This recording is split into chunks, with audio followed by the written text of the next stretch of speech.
jadi ketua pengarah kesihatan yang kerja dia buat duit dia zaman sekarang. Apa dia cakap sebelum ni? Dia cakap PKP perlu ditukar kepada PKPB. Dia pun dah frust dengan kerajaan bongok mengiring Yassin. Sebab Perdana Menteri tak ada telur.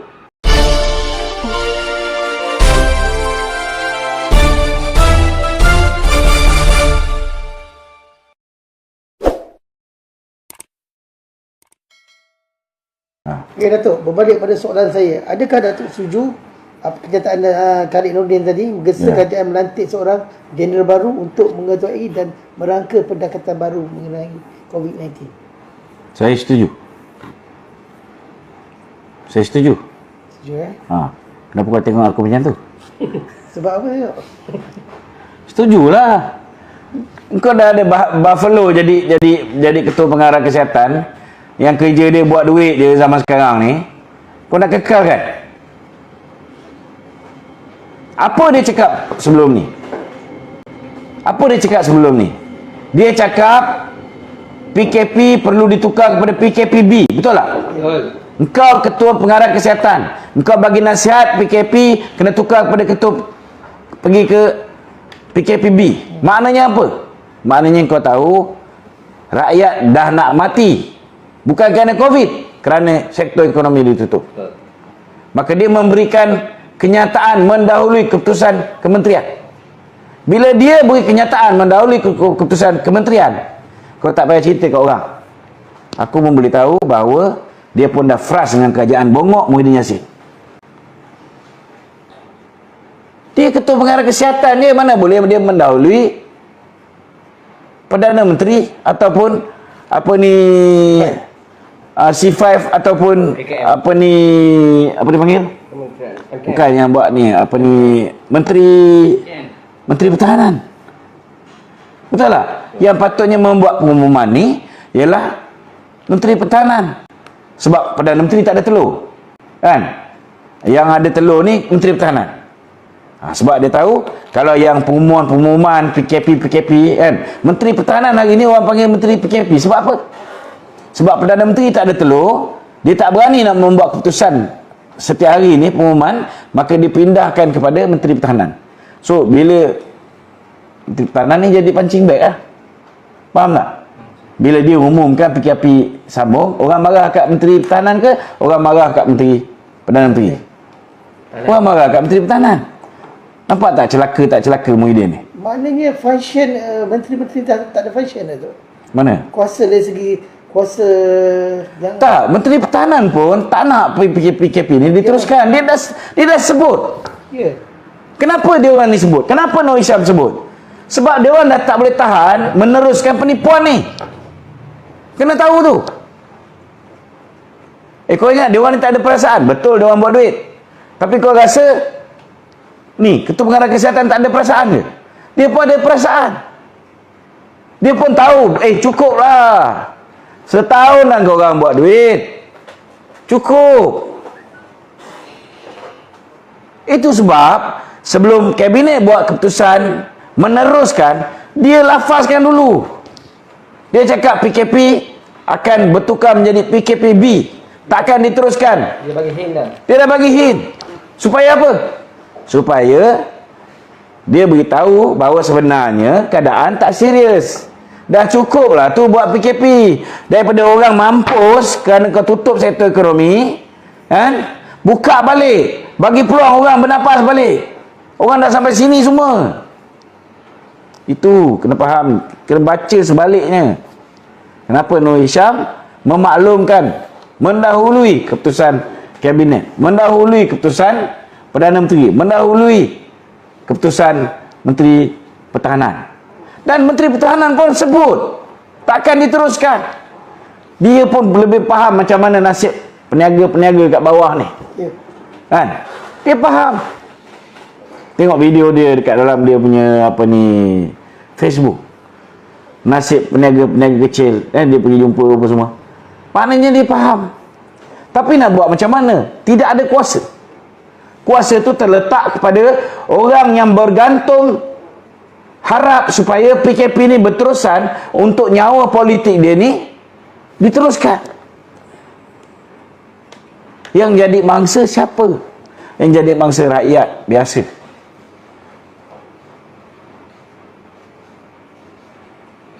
Aku cakap dengan kau lah Mahathir pun orang tak benci macam ni tau. Aku pernah membayangkan Mahathir bila dia mati, orang bersyukur. Orang bersyukur. Tapi kali ni Muhyiddin kalau mati, orang kencing kat kuburan dia, bro. Kau percaya, mark my word, this is what will happen to Muhyiddin Yassin. Orang benci dia, terlampau benci. Sebelum ni kau nak rampas kuasa ke, kau nak buat apa pun, orang tak peduli. Jangan kacau rakyat. Engkau dah dapat darurat, cukup lah. Kau buat kerja kau nak rompak lah. Habis kuat aku je bising, orang lain nak bising? Adalah satu dua orang. Betul tak? So tempat kau dah selamat. Lepas ni kau letak aku dalam penjara, kau letak Datuk Najib dalam penjara, lagi selamat kau. Tapi janganlah kau sampai kau nyanyi orang, rakyat biasa tak boleh pergi cari makan. Melampau. Orang dah keluar duit KWSP dengan harapan dapat modal untuk buat bisnes. Dapat duit KWSP, dia orang pun modalkan beli barang-barang keperluan. Tiba-tiba PKP. Kalau buka kedai, macam aku ni buka kedai, ada setengah-setengah makan gaji buta. Betul tak? Customer tak ada basuh pinggan, semua take away. Tapi kau tetap kena bayar juga. Takkan kau nak buang.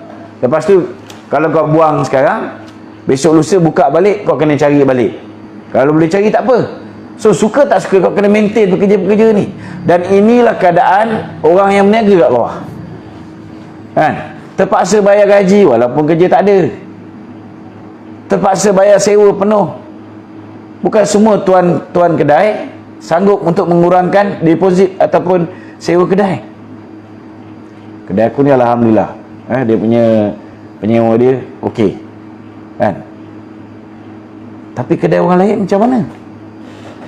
Macam mana kedai orang lain? Pakcik tadi menangis-nangis. Tokek kedai kata keluarlah daripada kedai, kan? Kalau tak mampu bayar. Bukan dia tak nak bayar, dia dah beli dah. Dia kata dulu tak ada SOP. Suruh buat SOP. Lepas PKP pertama, dia dah beli orang yang tukang gunting rambut tu, dengan tutup ni, PPE kena pakai. Lepas tu customer ni dah disediakan dengan plastik. Setiap satu orang tu plastik baru, pakai buang. Kau bayangkan, kau buat polisi kat Selangor, no plastic bag. Lepas tu kau buat polisi baru, everybody got to use new plastic bag. Nampak tak polisi bercanggah? Nampak tak? Itulah masalahnya sekarang ni. Pasal apa? Pasal mereka memberi gambaran seolah-olah bahaya sangat virus ni. Padahal virus ni hanya flu biasa. Never ending story ni. Confirm kau tak boleh nak hentikan. Kau buatlah vaksin macam mana pun, kalau virus ni mutate, dia tetap ada. Tapi yang paling penting sekali, kau kuatkanlah immune system. Yang mana yang patut mengelakkan diri daripada bergaul dengan orang awam, ialah orang yang berisiko tinggi. So kenapa kau paksa semua orang? Dulu orang boleh lepak kat mamak, kan? Dulu orang boleh jumpa orang, boleh salam, semenjak Muhyiddin ada tak boleh. Dulu orang jumpa sama-sama Arab macam ni, kan? Boleh peluk cium. Sekarang tak boleh, bro. Sebab gambaran COVID yang diberikan oleh Muhyiddin and the gang. Dulu kita boleh pergi lepak-lepak kedai mamak, boleh pergi main bola, boleh pergi macam-macam. Sekarang sukan pun dah tak boleh. Cuba kau bayangkan. Alhamdulillah, nasib baiklah ada Anwar Musa. Dia memperjuangkan supaya taman rekreasi Titi Wangsa tu boleh pakai. Kadang-kadang stres betul bro. Aku bukan nak cakap apa lah. Kita hari-hari bila terima feedback orang ramai ni, tension pasal apa? Kita tak boleh selesaikan masalah semua orang. Betul tak? Dan orang begitu mengharapkan supaya ada penyelesaian, mereka boleh meneruskan kehidupan. Stres. Itu sebab nasib baiklah dia perjuangkan, dapat jugalah kita pakai taman rekreasi tu. Tapi kau fikir dari segi logik akal, apa pasal badminton dia orang tak bagi main? Seko duduk seberang sana, ada net. Seko lagi duduk seberang sini. Ada net memisahkan mereka. Kan? Bukan mereka duduk dalam bilik macam Azmin Ali, seorang depan, seorang belakang, berpeluk-pelukan. Tidak. Satu seberang sana, satu seberang sini. Betul tak? Sama juga. Kau tengok Perdana Menteri kita ni. Hari-hari kena maki dengan aku. Kau kurangkan sikit stres dia. Bagilah buka golf ni.